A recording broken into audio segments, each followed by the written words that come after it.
Thank you again to both of our phenomenal speakers for those really deep, thoughtful presentations.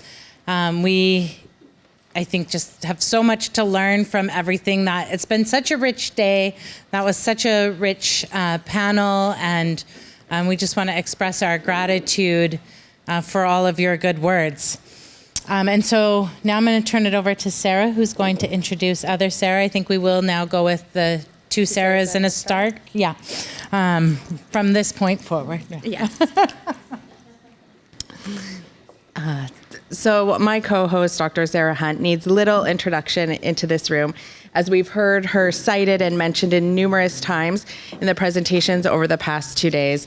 But I feel that introductions are important, and it's important to recognize individuals and who they are and what they bring into the space. And Dr. Sarah Hunt, or Tłaliłila'ogwa, brings so much and has brought so much into the space in her work to prepare for this over the past few months. So Dr. Sarah Hunt is Kwakwakwa and Ukrainian and English settler ancestry with connections to the Kwakwut and Dazwe-Denu nations. My apologies. She is a two-spirit queer scholar and activist who has spent more than 2 decades engaged in research by, with, and for Indigenous peoples and communities, with a focus on the relationship between more intimate or embodied scales of Indigenous life and the governance of lands, waters, and relationships across the natural and supernatural world.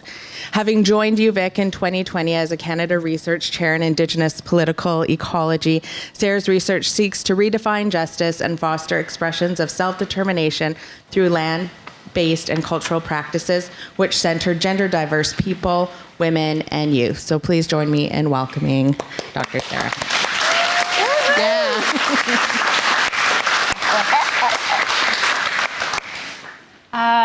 Wagila Kasla. So we like to be disruptive, so we're changing the format a little bit. Yeah, to me, it feels unnatural to stand alone at the podium, and it's always felt that way.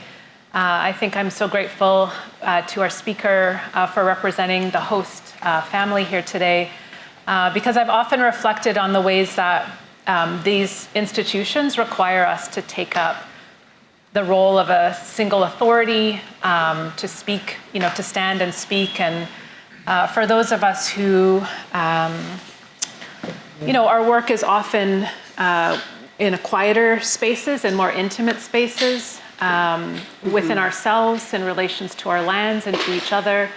And so, I really struggled as I prepared for today. I will write something to contribute to whatever, we're going to publish something after this, so I'll write it down. And I've written it and rewritten it and rewritten it and rewritten it. And then this morning, I'm still writing it, and I got up early as well, and then I just really, I think I realized, as I often do in over the years, and so many times when I've been asked to talk about something, we go together. And Chaw-win-is, as well as relations in this room with the Native East Sexual Health Network, with Diane and Michelle and Heidi and Sarah and so many others, are how I've come to think about governance and law and care.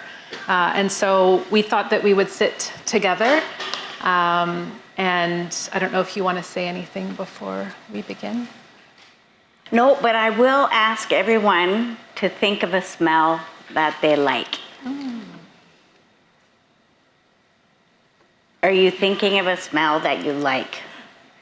I like the smell of burnt toast, coffee before my eyes even open, half-smoked jarred fish and boiled potatoes ready for me to eat, wet pavement with the first rain,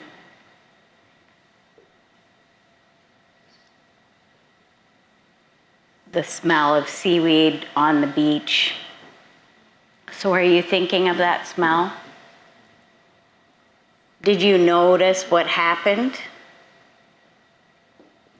Tell me some things that happened, Delwyn.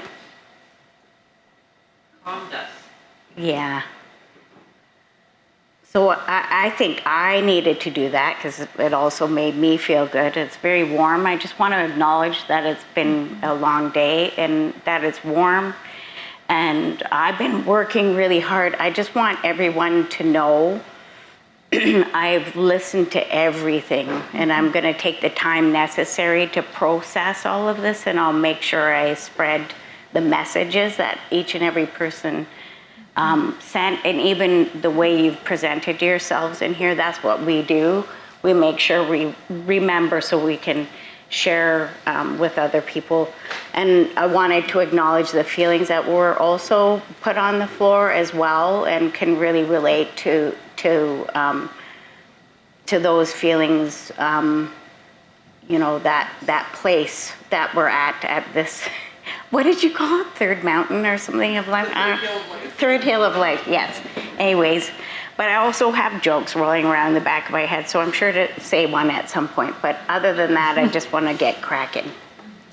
Okay. Thank you. Yeah, I also want to, I think as we wrap up these few days, I want to think back to how we opened yesterday, and to recognize the tunnel, the land here, as well as all the relationships that our hosts have brought in. Ian, with Brianna and Butch's opening discussion, Larissa and her teachings, and ongoing work here that are really, again, laying the groundwork for us to do our work, and to do so in the right way, which is to acknowledge the house that we're in, not just this building, but all of these lands and waters that foster our lives here every day as we go about our everyday work. And to me, that is a way also of thinking about the relationships beyond our view right now. And so you just talked about smells from other places.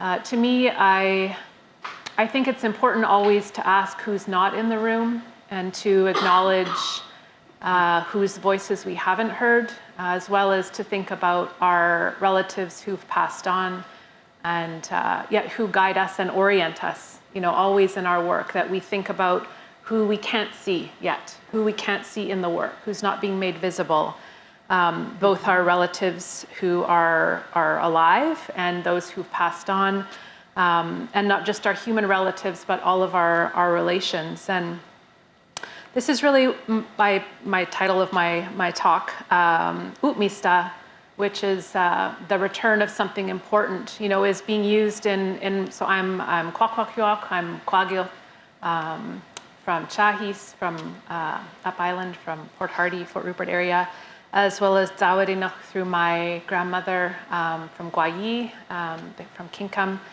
And in our Kwakwaka'wakw people, we have the U'mista Cultural Center, which is where materials that were taken, masks and regalia, as part of the potlatch ban during that 80-year ban, were taken to museums and collections around the world, but also our knowledge was extracted from our communities by anthropologists and others, and put into what has become the discipline of anthropology, as well as art history.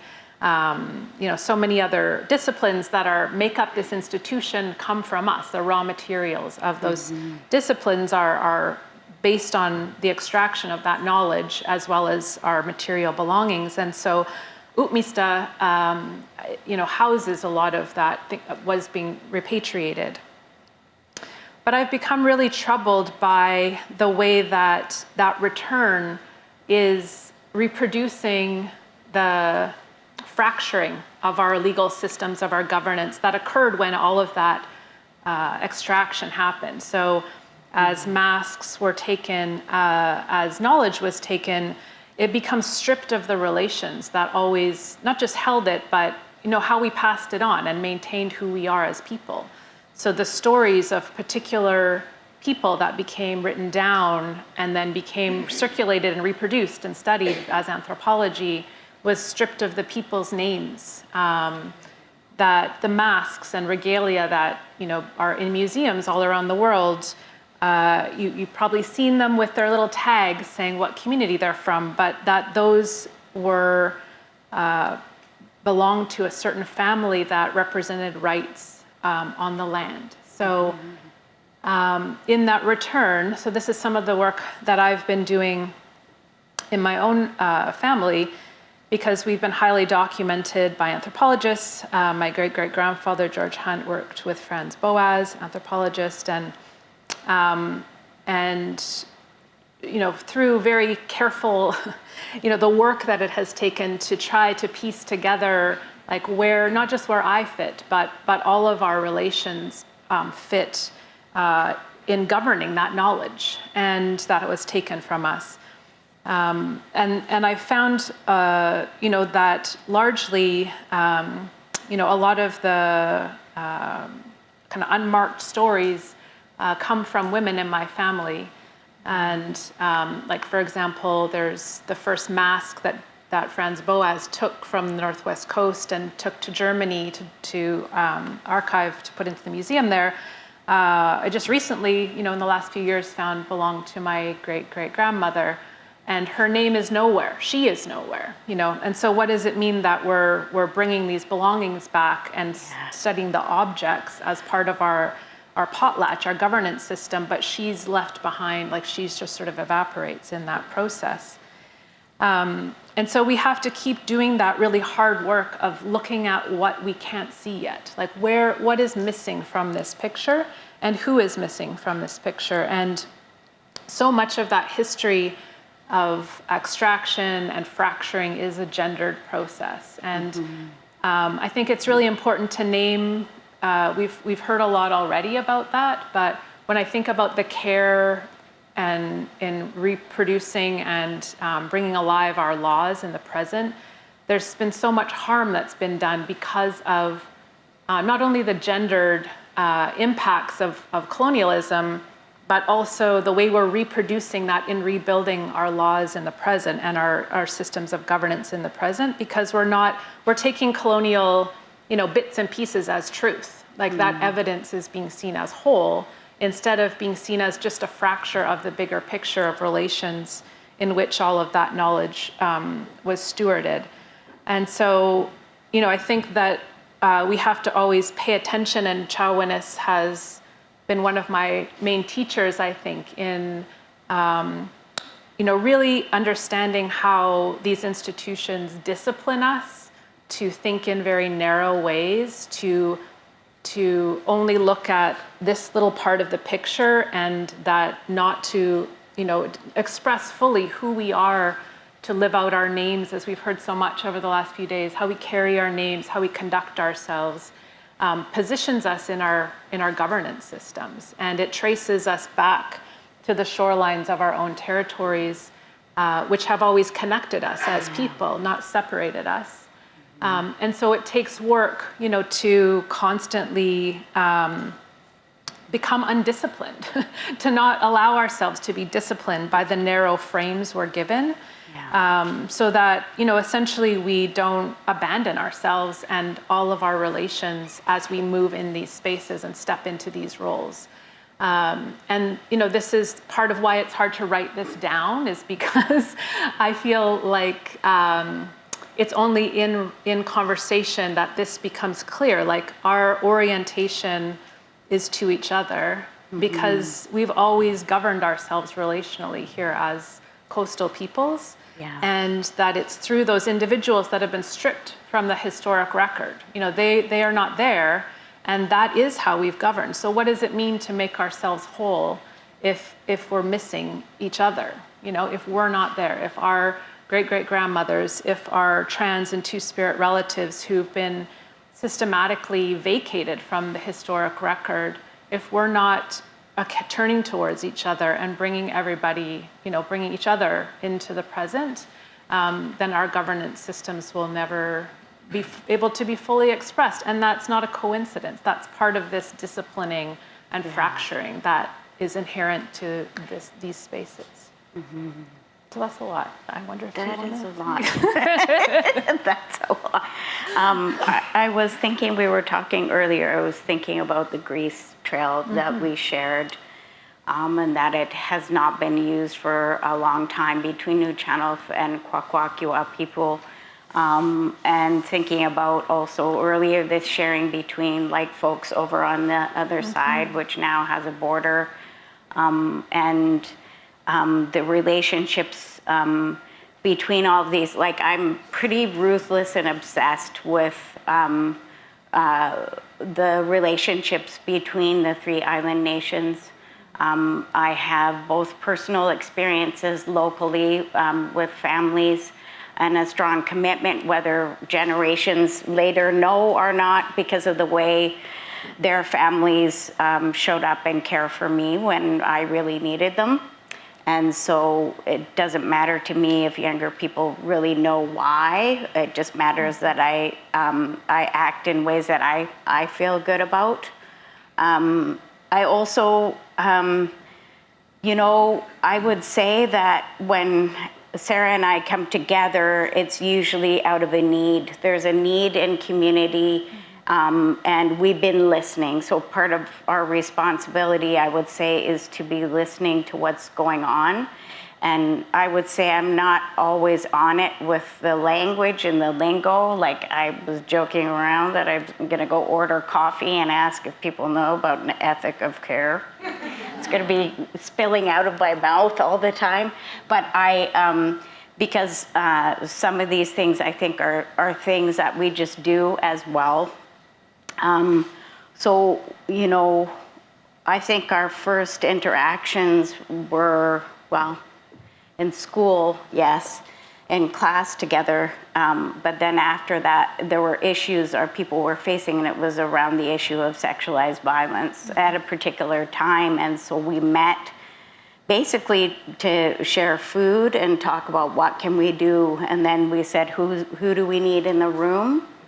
In New Channel, we have a word that means to pull the family together. So, you know, I like to think about that more expansively, which means to pull the people you know together that might have something to contribute at this juncture, and then to look around the room to see who else we need there. And so I've always respected that about the work that you do, because there's always community members who feel very boxed out of even our own communities as a result of all the things we've been talking about. And so there's this, you know, there's this fracture also in our lives and experiences between folks who are really on the margins. I might cry. I love someone very much who came to my house as a young woman, and some of you know me, so you know who I'm talking about, and had been doped out and passed out on a bench in Victoria, and woke up to people just walking past her as a visibly young Native woman. And I choose to not forget. I choose to not forget those experiences of our relatives and remember sort of where I'm at. I remember where I'm at when I'm in someone else's homeland's house, etc. But I also always have to remember, you know, my life isn't the best until other people's lives are better, and that relates to, you know, our in New Channel we have hotoquas, their canoes tipped over, and our job is to return to shore. But then I was taught to use my own brains to think that metaphor through to the end, which is, when we get to shore, what are we gonna do? I mean, that's part of what we're struggling with all day here, is like, what are we building? And who are we bringing in to build what comes next? So we have our language, our songs, and our dances. Perhaps we have access to some healthier parts of our territory. Who are we gonna be? That's a really difficult question. And when I see, you know, 80% of New Channel's people are unhoused, and we have been squeezed out even further. The Friendship Center, which is another place we used to hang out, and in Centennial Square, we used to both smoke cigarettes in there when we were teenagers. And why did I say that? Now I want a cigarette. Just kidding. But thinking about these long-standing relationships, I also, like my grandfather spoke about a time before there were people on the island. And then sometimes when I sit with like J.B. Williams, he'll tell me a story. We're like, oh, story. It's very fun to spend time with him because I'll tell him a story and I'll tell him half a story and he'll say, oh, there's this story over here. And then we understand each other. I really cherish those things because then I'm able to share those things with other people too and understand our connections, our deep connections, that we all, come from the same wolf pups. There's one story about that as well. And so, that's what I'm thinking about. And when you talked about anthropologists and them taking our items, they took our whaler shrine. And there were things that occurred even after that. If anyone's seen the film Washing of the Tears, there were consequences after of them being away. And the way I was talked about, like you're talking about those items being studied in a particular way, well, those things actually have power. And when anthropologists and other folks take those things from us, they're actually not giving us access to our power. They're disrupting that connection. It doesn't mean we can't go get it. And that's something I think is really important. Like there are spindle whorls here, and there are spindle whorls. Actually, my brother was forcing me to think again. He's like, "Do you have spindle whorls?" And I was like, "Wait a second." And he's like, "Never mind. You do have spindle whorls too on the coast." And so that's the birthplace of creation. And then he showed me mitochondria, which are the stuff of life, and that they're woven together. And then in Exclaim, he was saying that the root word of Lani is to weave. Len is to weave. I have to check that in with you, but he was saying that. And so that has to do with creation. And so when we push women outside of activating, and we say animating here and all those things, then we actually don't get access to that power. And so we have the right to tap into that. Yeah. Yeah, I think, thank you. I think it's very, I started my undergrad here, across the way there. Well, I actually tried to start in anthropology, and I lasted 2 weeks, and I went running to gender studies. Thank you, Christine St. Peter. And because I feel like the things that are on my mind right now are the same as they were then, when I was 17 years old. Like, I feel like we still have not gotten around. It takes so much work because of how we're always wanting to not fully look at. For example, I was saying, this whole week, and really all the time when I'm here on campus, and all, when I arrived here as an undergrad as well, that what was on my mind was the relatives who I'm obligated to but are not here anymore. Mm-hmm. And they're trying to make space to account for that, and we still have to, be disruptive to make that connection between the gender-based violence that brought us together and questions of land governance, dispossession, environmental governance. All of these things are related to, if we're not able to account for the connections between those processes, and the fact that we're missing so many of our land stewards, and as I'm here, I'm also thinking about, I went to a funeral for a loved one who was one of the missing women. She went missing from the downtown east side, and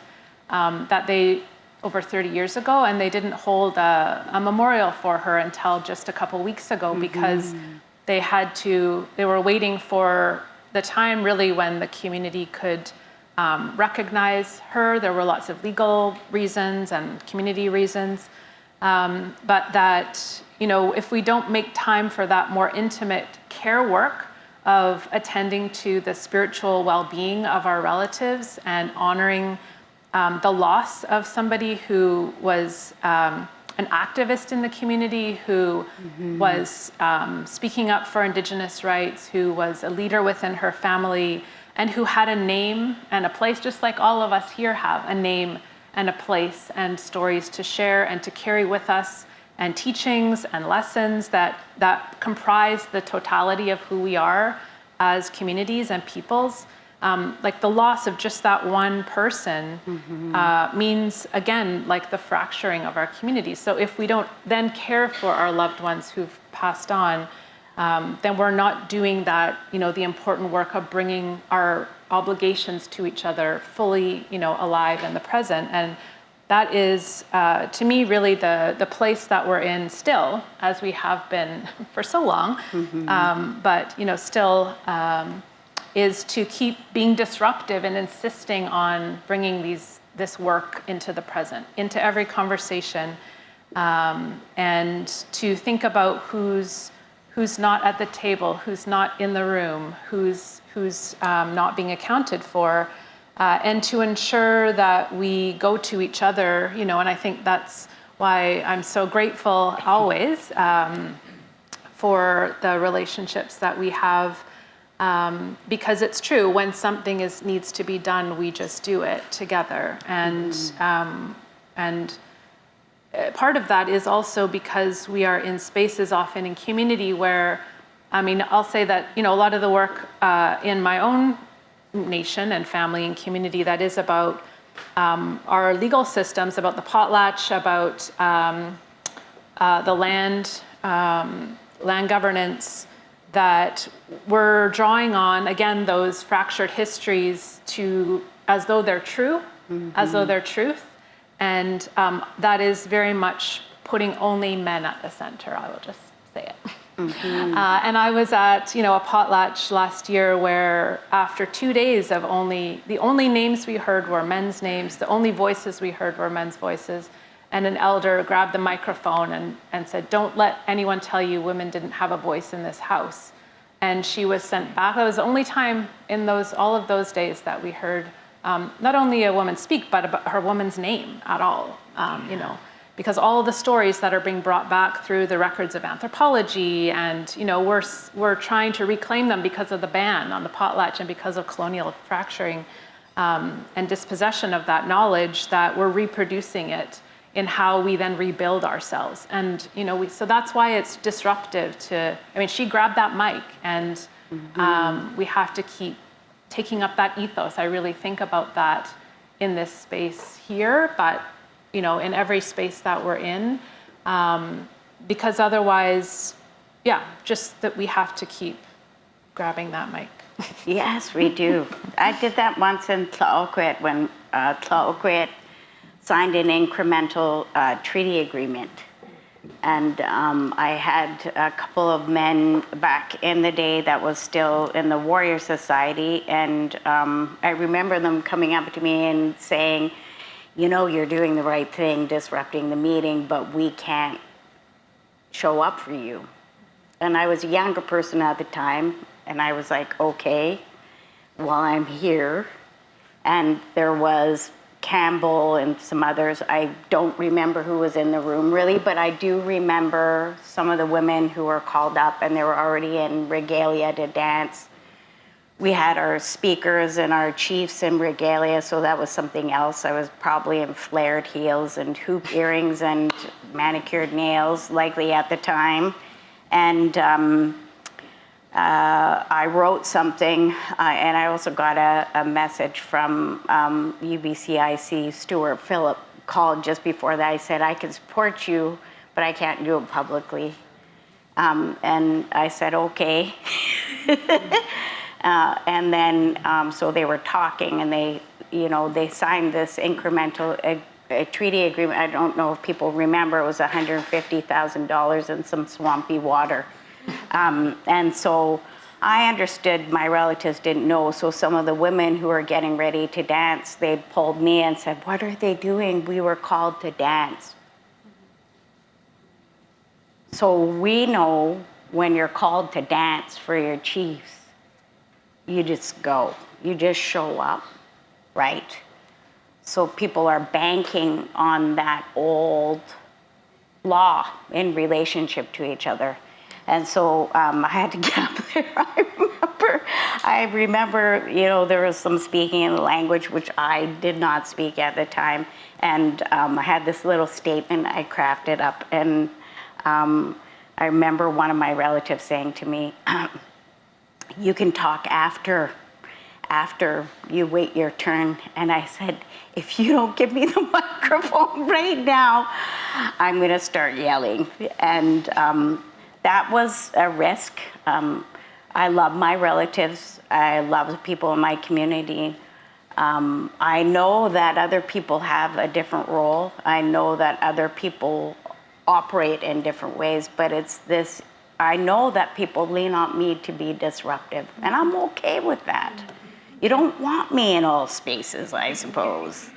And, but when I read that, there was a lot of emotions, again, from women in the community who were called to dance and did not understand what was at stake and what was actually being signed. Of course, people get excited when the news are there and cameras are around and stuff, so it made me think of that. And it also, I'm talking about these things, I haven't talked about them for a long time. I haven't named the people that didn't show up for me at that time. And it doesn't mean I can't stand them. I'll sit down and have a cup of coffee with them, today. But I also understand that we have to stop doing these things. It can't only be women also putting their necks on the line. And so that's why the relationship is so important between us as well. I wanted to acknowledge too that M over here is wearing a t-shirt with something called I Heart on it. So when we talk about people that are the indigenous, the indigenous, what's it called again? Harm reduction team. So that's a story that has been, so we have Kwam now, Kwam Coastal Connections, and that was to the good work of Lacey from SDEMOXELTEN, and who's also from the George family, Georgetown, and also Trish. Trish is an important person in the local community and had started this group iHeart prior to that. And we forget about things so easily. And I don't want people to forget about iHeart. They landed some funding to open up a space because they understood that the friendship center that we used to hang out at when we were kids, and it was way cooler. Just kidding. I mean, it was like rough. Yeah, they had a pool table and coffee. And anyhow, there were no longer safe spaces for people to just be and sit, get out of the rain and have a cup of coffee, maybe get a cigarette, maybe have someone to talk to and feel normal. And so on that basis, Trish got some funding and their partner Josh, and then had this space downtown where people could actually gather, bead, chill, and also be loved and cared about. They might be using, they might not. Have the things that they need and be loved and cared for, and have access to things that they have a right to. Honoring people who passed also in the street community. And then, that's the difficult piece, is that it's hard to sustain that when you're always being invisibilized. And so, I know things change, I wrestle with that. Kwam is a really good thing. And so, that's emerged into something else. But we don't want to forget that iHeart also had an important role, and was just thinking about that when you had your T-shirt on. So you all have to remember iHeart. And Trish. Yeah. Thank you. Well, we'll end there with honoring iHeart. I want to just acknowledge, thank you, Chaw-win-is, and I think I just want to acknowledge the relationships that everyone brings into this room, and I know that we, especially the students who, the Indigenous students who, come and study these particular things and carry so much with you, that you carry your obligations and relationships with you. And so to continue to seek out each other so that you can honor all of those relations in the work that you do, because I think that is why we're here, So thank you. Thank you.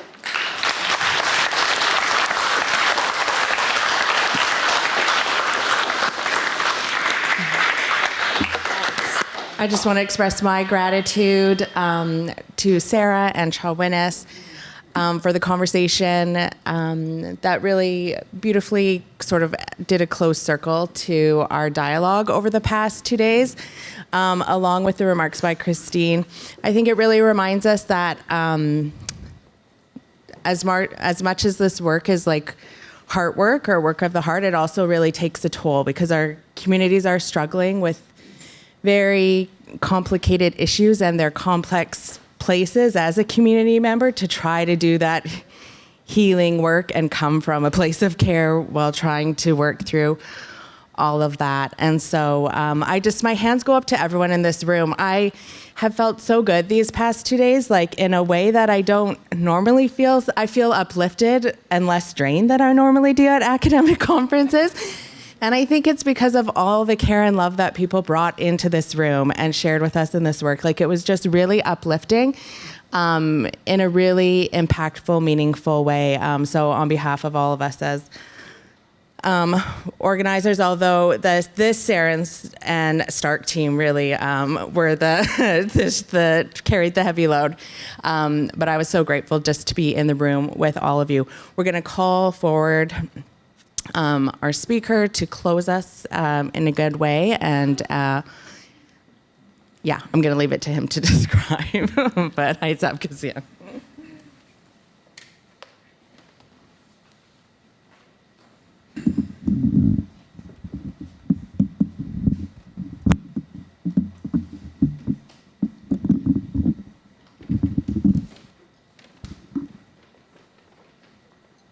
Okay. Tuas kunasuchiat siamok suaika slanslani. Nanu kwaya khangal nishkoila kunasu kwantheya tanai strelacha tienok. Nanu ngan kunasu koliwan makal kunaslalait nang tienok yoksia chalakal. Twana Quentin Stu Quaya Hangal Mokon Squela Quinzela Siam Ait Strelacha Mokal Quinton Ella X Art Matthias Nowish E Quinsolate Nang Thea Tanai Strelacha You Tlut all Quinistu Who wetted the Squish Quela Quins Mok Thea Tana Setch Etana Stequin Mok Tana Skolakwa Xangas Tolchat the Ait Mitsquel Tia the Chassa Squaichel, Siam Ait Strelacha. He neta stu Heath sa all the squash jay at Klingal. su stangistsalta, su konangital, ik stu trouwens het skoilekuns kunnen stu hey ook het mok skoil de ja de suaika slantleniks tsala de leel tangoch. Su trouwens salta, ella die skolaut gi makal makachin kun su che. Siem night strelatra. Je klutle al kunnen stu kwelt tie na skoilekuns stu su ene hiwal de ja de leitnang den tie nok. Su trouwens salta. At skois J, makal the school out gela'a, ni makal ans J out. Siem night strelatra. En nu the eat at the skois squel the ja, ik stu skateless all gas. Tislin kleini ik stu kwant at the skois skoile kuns snowel the J out. I makal kunsu heok at the skois squel the ja, then is all sitch at met die snowel. Kunsu le leitnangskwal.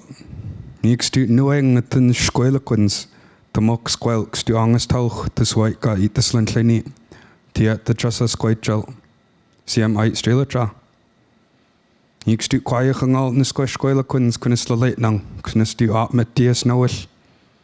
Siem ait strelatra. I haiska.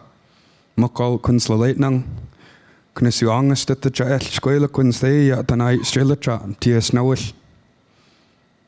Makal kunsene ella.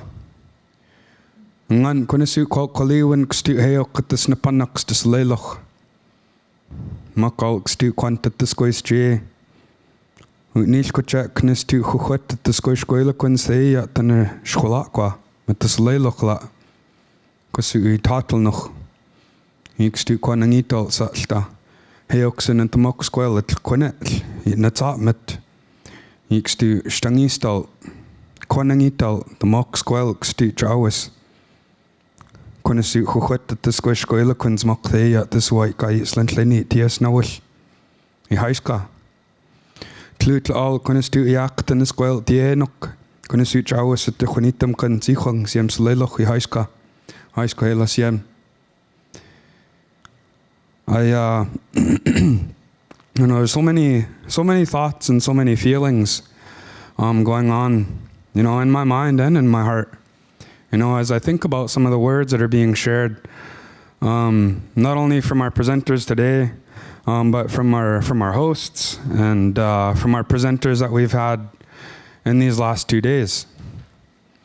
You know, there's so many things, and I'd hope that I'd been able to shine a little bit of light on how we should listen. You know, like my uncle was sharing yesterday.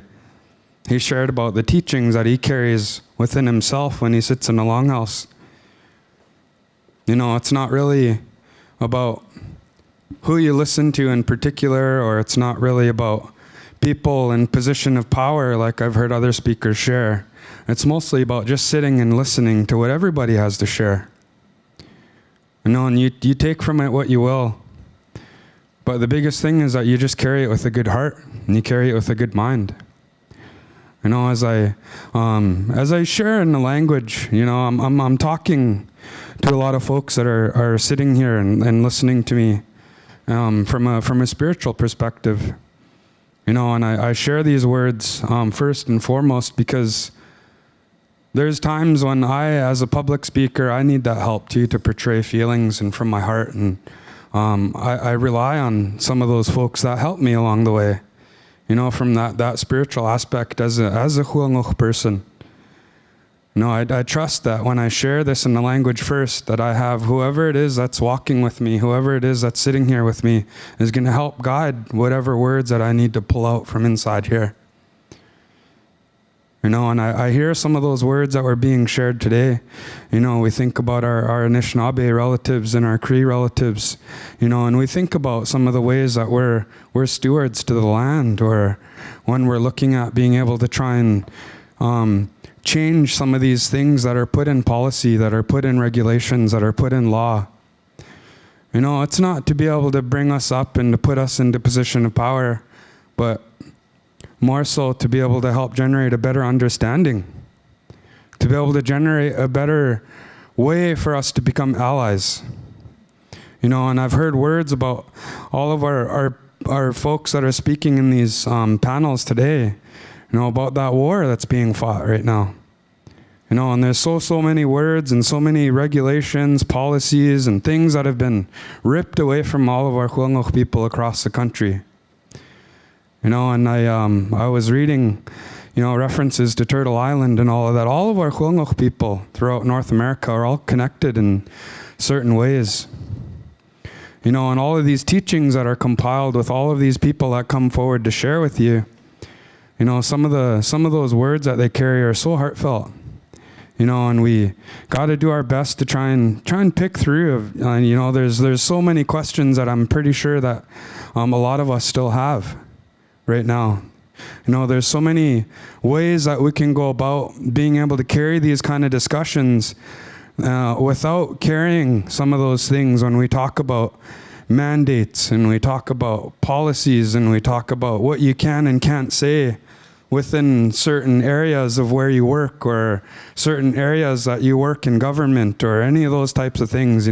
Some of those times where we got to be able to help portray that those feelings and some of those things that we want for not only our people, but for some of our relatives. And I even heard from words from our hereditary chief. She was talking about her grandchildren and her great-grandchildren. We're trying to do this work as a way to try and create a better future for some of those children that are unborn. The initiative that's been put together by our hosts is a way to try and create that new form of history. Because we have all of these different talks. We hear so many things. One of the big things that I've been really going through my mind, I'd be going around town and I'd see people wearing orange shirts. That makes me feel so good. And I hear people talking about missing and murdered Indigenous women. All of these different kind of things tie into all of the laws and everything that we carry as Huangok people. Maybe they're not written down, in documents, like how that was already like jokingly talked about, and how we see how things are written down that honestly shouldn't even make sense to anybody. Why are we following a policy that goes against our culture? Why are we following ways that go against how we should live as a people, Indigenous and non-Indigenous alike? There's so many things to be said and so many things to be able to reflect on when we do our best to try and carry ourselves with a good heart. It's not about pointing fingers, it's not about blaming people, but it's about being able to generate that better understanding amongst each other. And how can we better live amongst each other and be able to create allies in helping us carry ourselves in a better way. And I couldn't help but share some of these feelings, and of course offering my appreciation and my thanks on behalf of our hosts that had put in all this work together and inviting folks to be able to help us generate those connections and be able to help us better network with each other. There's better ways to fight these these battles that we're fighting. There's better ways to go about being able to help somebody understand where we're coming from in here. We could go on and talking about all of the things that have gone wrong in our past. I look around the room and I think about all of my Indigenous relatives that I see in here. Every single Indigenous person that their families, their parents, their grandparents, their great-grandparents have all been negatively impacted by residential schools, by laws, by discrimination, by hatred.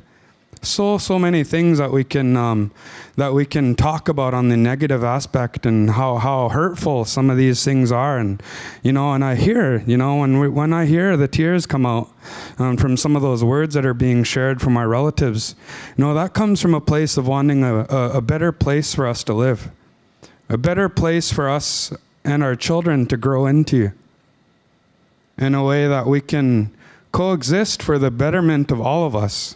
It's not about just hearing our Indigenous perspective. It's about everyone that we can live here together in a way that's going to work for all of us. So when we think about laws and we think about policies and we think about being able to infix some of our own cultural ways or some of our better ways of understanding, I couldn't help but try and reflect on some of these words that I've heard in these last 2 days. And I got to pardon myself a little bit because for those of you I don't know, I also work in the health faculty here in the Indigenous department, and so I was in and out, like answering emails and going into meetings here and there. And I hoped I was being able to sit here as much as I could to listen to all of our presenters. And reading the agenda and being invited to come here, it was really exciting seeing the panels that were of all of our relatives that came up to share. And it's really, really so heartfelt. And I think about I also want to talk about that gender diversity that some of our relatives were talking about. In my language, we're inclusive of everyone. It has nothing to do with whether you're a male or you're a female or anything like that. There's no words for any of that in our language. If I were to say sila, for example, that's just one example, and this goes with all of my relatives. That means somebody that's 2 generations above me. That doesn't mean whether or not that's my grandma or my grandpa. I share this with when I was teaching. I was a high school teacher for 18 years and advocating for our language and advocating for our culture. And we talk about some of these ways, and I explained. I drew out a diagram and I told my students, I said, the way that we talk about our relatives and our family is going to be generational, more so than it's going to be about first cousin and second cousin and whether or not they were a male or female or if any of those kind of things. It was all about the vertical aspect of how we carry the more respect for the folks that are in that generation above you. So, and even the folks that are in my generation, my siblings, for example, my older siblings I call shayith. My younger siblings I call my sa'ichin. So, and that means my shayith, that means that they've got more life experience than me. So I listen to them just based on their experience. And it has nothing to do with their gender or anything. That's a colonial aspect in itself. And that's so many things that I was talking about when I first shared with you folks on how to listen and how to open up our hearts a little bit more, being able to help generate that little bit of understanding. There's way more to peel back from all of our Indigenous presenters and everyone that was in these panels. There's way more you could share amongst each other had we just go up and we share that discussion. And Sarah had also said when you're sitting at this table, she felt a little bit more comfortable sitting here with Chaw-win-is beside her. Those kind of things that's speaking to the colonial way of thinking as well. And it's talking about I remember participating in this activity we called World Cafe.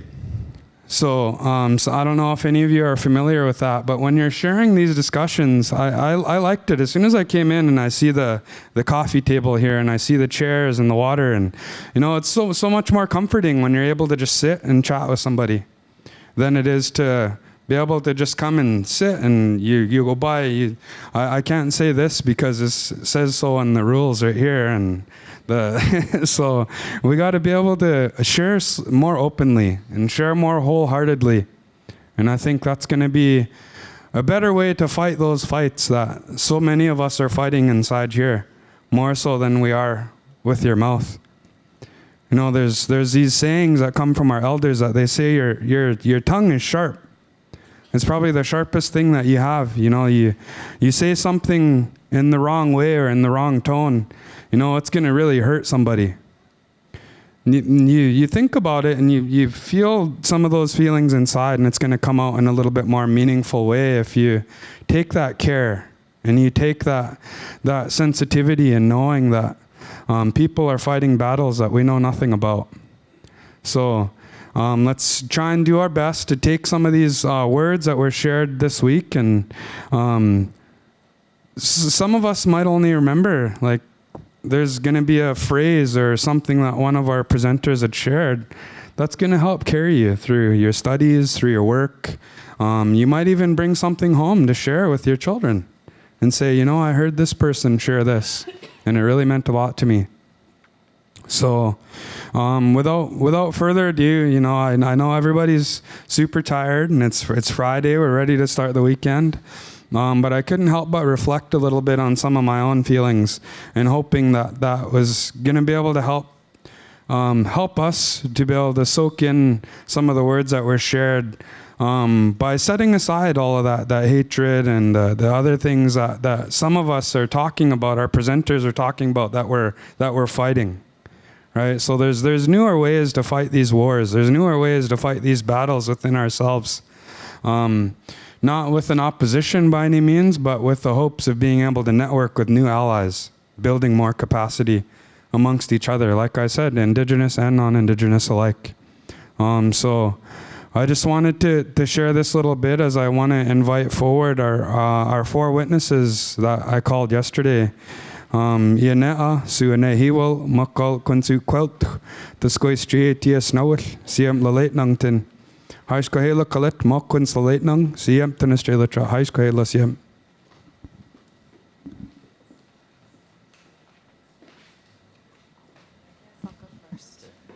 Okay. Aloha, everyone. Again, my name's Hōkūlani Aikau, and grateful visitor on these lands, and a super humble witness to today. So, I was trying to think about how to sort of hold all of the things that happened that we've been sharing today, the past 2 days. And I went to bed last night thinking about it, and a pop cultural reference came to mind that then I've been like puzzling with all day, and I've come up with my own sort of rendition of it. So the pop culture reference is from the book series by David Harkness, A Discovery of Witches, which I just finished reading the whole series. And there's a TV show that has also come out of it. And what I went to bed, so I thought about what I wanted to say, and what I woke up with was the image from the TV series. So if you haven't read the books or seen it, you know, something to do when you need to have some downtime. So Diana is the witch in the story, and she's from the contemporary times, and she's an academic who studies these things, alchemy. And she goes back in time to learn how to be a witch, because witches in the contemporary moment have lost their powers to really, like the multitude and then expansiveness of their powers have been diminished. And so she goes back in time, because she's a time weaver, to learn from folks about it. And it's from this movie, from the TV series, the scene that is in my mind is that she's learning how to weave knots. So they have 10 steps in this. And what she does is she pulls on threads. They're invisible because it's TV, but she can see them. And when she pulls a thread, it has a particular energy and color. So when I was thinking about all that we've been hearing and listening to and sitting with and visiting, each of the stories that have been told today are a thread that are being plucked out of our cultural context, out of these different presentations. And for me, I was thinking about like the stories that I'm now pulling the thread and connecting it to a thread of my own cultural making and knotting them together. And what I see emerging is a new kind of net, right? I'm not a fisher person and have not learned how to tie knots for nets, but I am a knitter and a crocheter, so I do know something about knots and making things with them. And so, but I kept thinking about all of the colors and all of the strands that are then woven together into new knots, and those are the hand motions she makes in the TV show, so that's what that looks like. But then I was trying to visually represent that in my little drawing today. Again, thinking about Lisa's artwork practice and what that does for us, and in my own teaching, I think, like how do we move from the left to the right brain, and how do we sort of represent this work?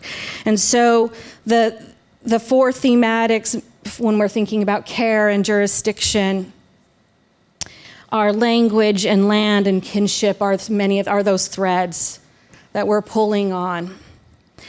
And they are been woven together, and each of our for me, these are like knots, our places of connection, are some of the quotes that, okay, I have like 4 pages of them, which I'm not going to read them all because it is Friday. So I'll just see which ones jump out as I turn the page, and that's how we're going to do it. A gift is not a gift until it's shared. While we might be outlaws,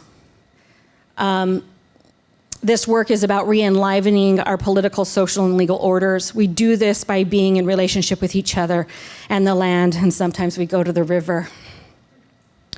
We must care enough to live into Indigenous political orders. Knowing where you are, the land where you dwell and take sustenance, will help you know how to give and receive care. Salmon and sturgeon and all our relations struggle to fulfill their obligations. And it takes a circle of support to hold up our relational obligations. Older sisters, younger sisters, moms and dads, and our larger community.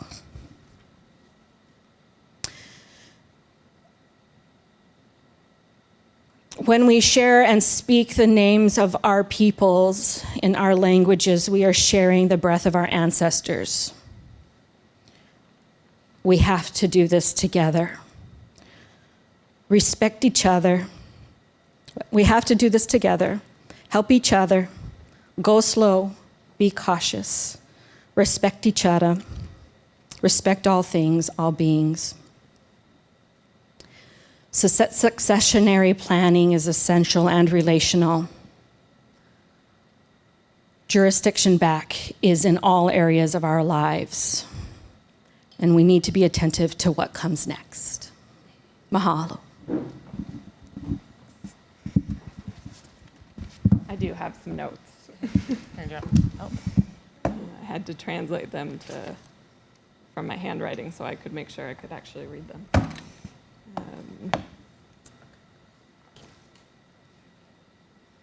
Oh, I could put it up there. That's what I was going to say. Yes, yeah, thank you. Okay. There's been so much richness in every single session, from the opening welcome to the closing words that we just heard from Ian. So it feels inevitably inadequate to try to draw, although Hōkū has done a fabulous job already.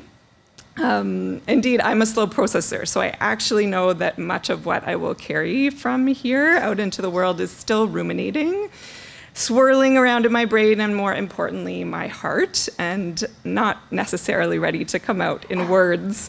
I'm reassured by Ian's charge to us that this is a long-term job, and the record of what you've all done here will continue to grow in me for long after we leave this place. And I take the responsibility of caring for that and sharing it seriously, despite all the shortcomings in what I will share here. So I want to start by just observing that this has been such a space of gratitude, and my own sense of gratitude for the gift of being called to attentiveness in this way as a witness, of being drawn into a state of being carefully attuned to what is being offered to us here, particularly in a time where true attention is so difficult and rare, not just because of the constant distractions of screens and the intervention of communications, the demands of the contemporary university or community or family, but also because of a moment in which we see the pace of relentless attacks on communities, colleagues, the land, and the most vulnerable of our neighbors accelerating daily, such that it's difficult to know where to look, what to act on at any given moment. Everywhere from Aotearoa to right here in downtown Victoria.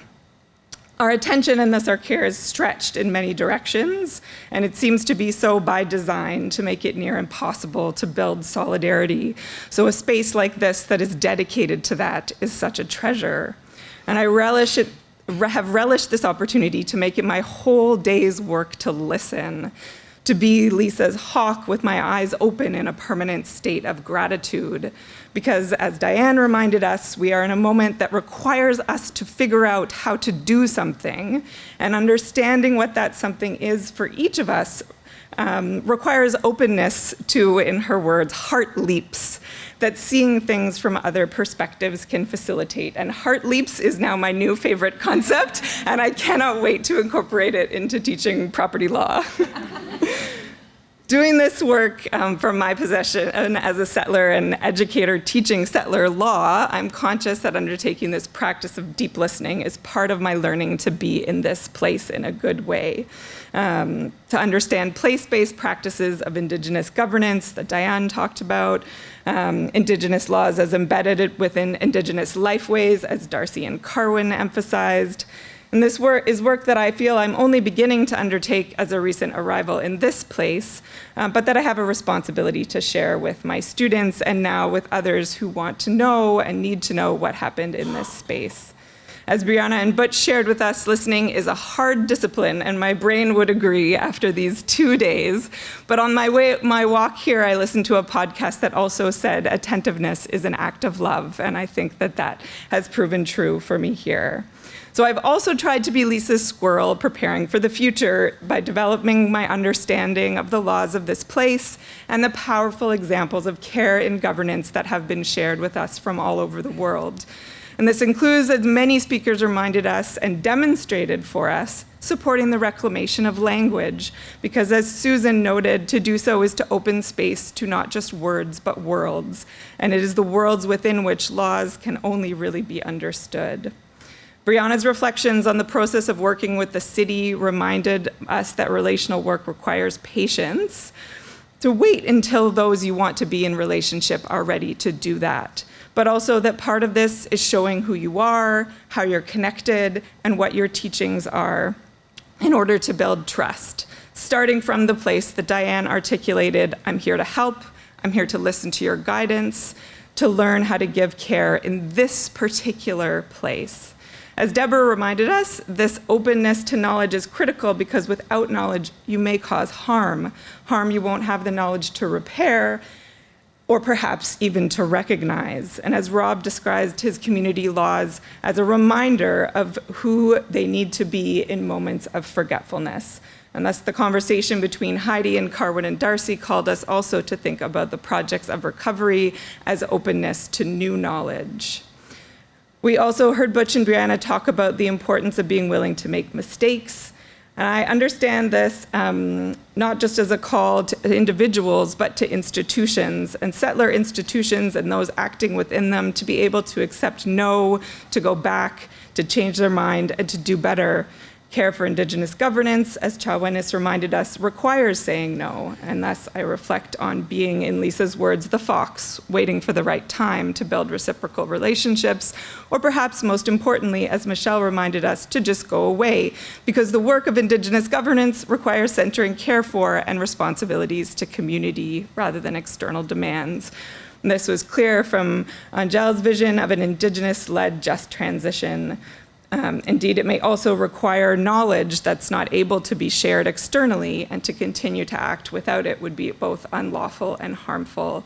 The work of Chief Thomas, this also is an undertaking with her community, with Sarah Morales, that exemplifies this, starting from the absence of the settler state as a point of strength and naming colonial violence as central to caring leadership. I want to also draw attention to Heidi's question about how we are willing to wrap some forms of harm in care and not others. It resonates in connection with work that we have done together on how to radically shift our responses to encampments created by unhoused people in the midst of this housing emergency. It made me think about how the intersection of colonialism, housing precarity, gendered violence, mental health, and toxic drugs tells us so much about who state systems of care are willing to abandon.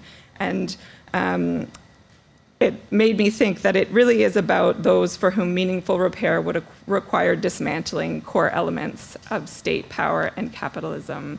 They would, as Chief Thomas so rightly pointed out, require facing the truth. And so I also wanted to draw attention to what Eva called for in accepting the truth of Indigenous jurisdiction, what Chaw-win-is' refusal to lose tells us, and what all of the panels today have talked to us about in terms of that refusal, different forms of acts of refusal through Indigenous law and governance. I just want to end with taking a moment to reflect on how much I've learned just by the governance of this space through all of you, and how all the presenters have expressed their mutual gratitude and admiration for each other, mutually citing each other, talking about collaborations and the kind of nourishing, holding people up that Butch talked about, and of course, a lot of good humor.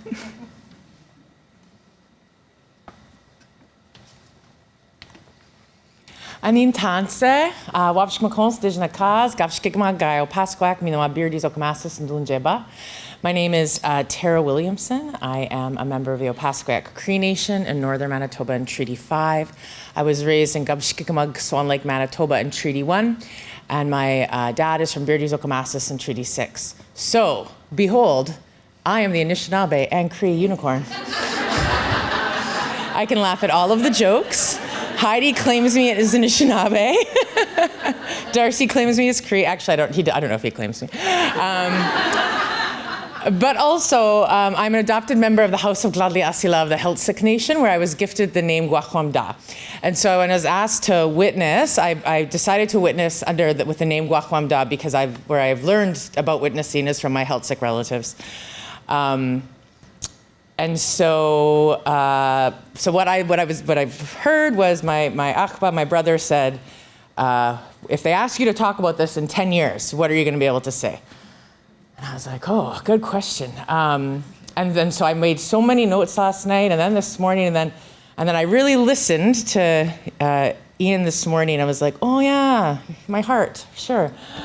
So what I've decided to do is just distill those things, because there was so much, and people have said so much already, but what I witnessed here. And one of the first things is what everybody has reflected, that the alignment of the practice of care and the values and the governance happening here is so powerful. There's so often we can talk the talk, but we don't walk the walk. And so I'll remember how aligned this was with the messaging.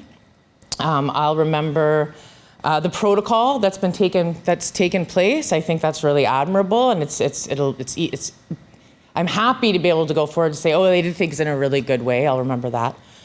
And I'll also remember how many aunties and mums and cuckoos and how gendered the role of care is. And I'll remember that in particular because I hope in 10 years I can come and say, look at how many more non-women are doing this work, or men in particular, let's just name it. So those are some of the things generally. And then that alignment is when we talk about learning or listening or intergenerational learning, and we saw that with Butch and Brianna, and being patient. I'll remember talking about, we heard it over and over again, embodying that care, and the questions that raised about, in order to embody that care, we need to be safe in our body. We need to be able to have our hearts. And so what are the ways that, most of my rememberings are questions that hopefully maybe in 10 years I'll have answers to, but how do we create safety for us to be in our bodies? This is a great one. How do the needs of others call us into acts of love and care? That's a good one. I'm gonna remember that baby muskox looking up into the sky, right? Yeah. Sometimes care means saying no. Respect should always be in front of you. Be good to one another. Capitalism distracts us from care and it disrupts our principles. We have to understand the difference between wants and needs. We cannot separate jurisdiction from care. Care can mean empowering people to know, embody, and apply their laws, because everybody has a role. I really love that Emma just gave this to me. Like, I didn't have to. If you wanted to regrow, you have to burn it.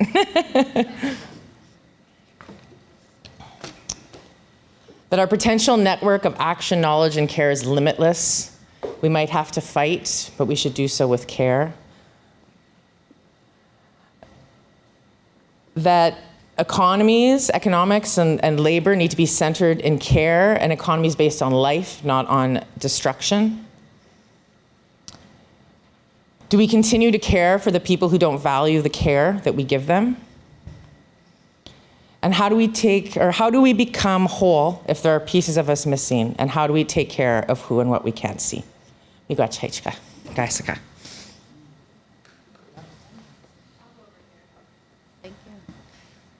Oh. Hi everyone, Mandee McDonald. Nitsikatsun Mandaut Sipi Kutsinia Ininunia. I'm Mandee McDonald. Thank you for inviting me to witness the last 2 days. So one thing I heard over and over again about ethics of care is that Indigenous care ethics are a part of Indigenous governance and law. Figuring out what those ethics of care mean is the easy part, because that knowledge exists and is strong, and it's accessible within our communities. The hard part about embodying or implementing these teachings, these laws, these ethics of care is that the conditions under which we're able to do so is very different in different spaces or within different ecosystems of relations.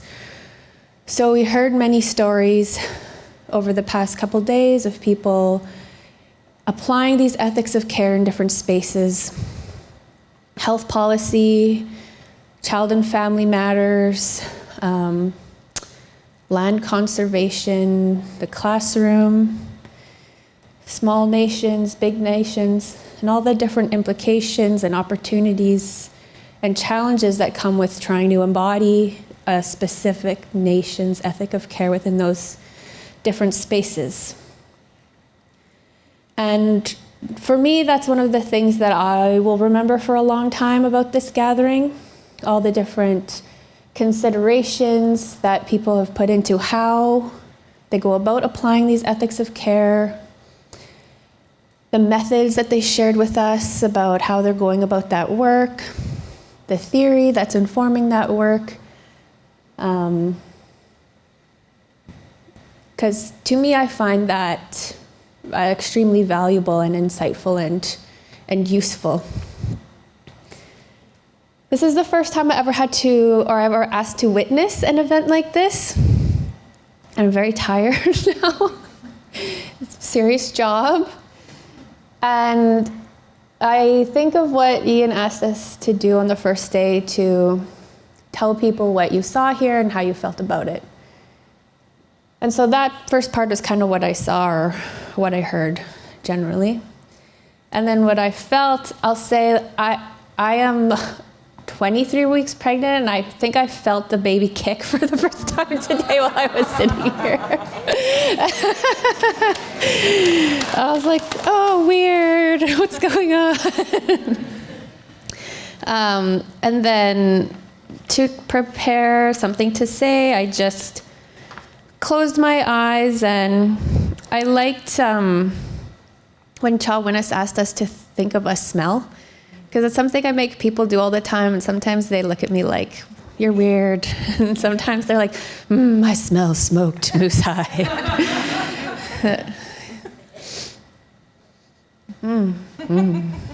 But I also closed my eyes and could smell my partner's deodorant, which is Old Spice,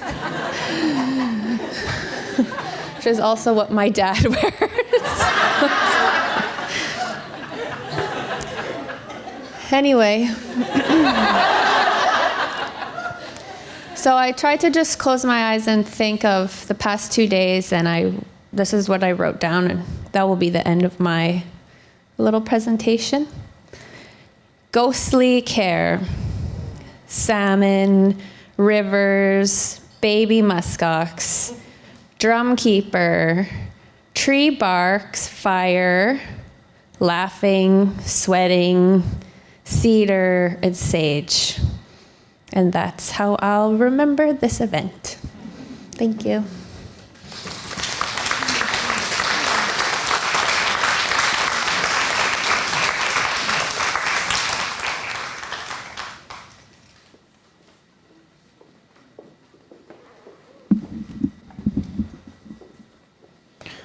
I su consistel te tonight strelatra the mock lo late nang ten ts nowish stucha ethal squish gwela kun say tonight strelatra makal kunisuchiet siam mans ait squela kuns makal and squel te nok siam light strelatra collecti kwaya hangal the squish gwela kuns mok te tonight strelatra kunisuchiet anga ta khalu ai an squel siam haiska hela siam.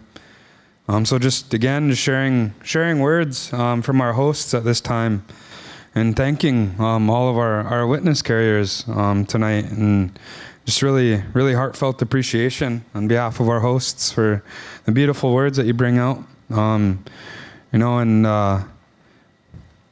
isn't anything new. I really want to thank you for having that courage to come up and share. I got to say too, you kind of got a little bit of an insight as to what some of our older folks in our longhouses have to carry, with that responsibility of our elders and our knowledge keepers to be able to take in some of the words that were shared, to take in some of the things that you bared witness to in the last 2 days. And that's our form of documentation as Kwangok people in our Salish territories, to be able to help carry some of these words forward and to be able to implement that in all of the work that you do. So with that, I just want to thank you again for bringing out those beautiful words today, and thank all of you, all of our good friends and relatives once again on behalf of our hosts. I raise my hands in acknowledgement, each and every one, for your patience, for your understanding, for the knowledge that you bring, and for the open hearts that you have, and being able to sit and witness and to take part in all of the things that took place in these last 2 days. As this concludes this part of our symposium, I just really want to raise my hands in acknowledgement, each and every one of you, once again, and thanking our hosts for inviting me to be here to take this small part in the gathering, and and then just wishing everybody safe journeys home. Those of you who traveled near and far. And have an amazing weekend, and I'm sure just as well as myself, you're going to have a really good rest tonight. Hi, Scott.